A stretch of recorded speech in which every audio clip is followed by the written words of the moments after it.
మేము గెలిచిన తర్వాత గన్నవరం వంశీని ఉచ్చపోయిస్తాను అని చెప్పాడు. కొన్ని జగన్మోహన్ రెడ్డి గారు దిగిపోయిన కాడించి ఇప్పుడు అన్నోడు నాన్న ఎక్కిన కాడించి వంశీపురం హైదరాబాద్ లో ఉన్నాడు అనుకోండి.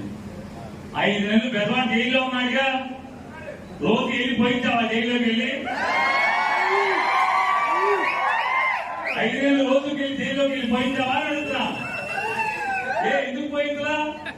మాట మీద నిలబడవా?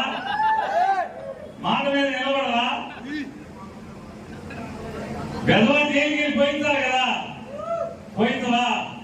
ఊరికే మైకుల ముందు పోయిస్తారా? వస్తున్నాడు మరొక 3 నెలలు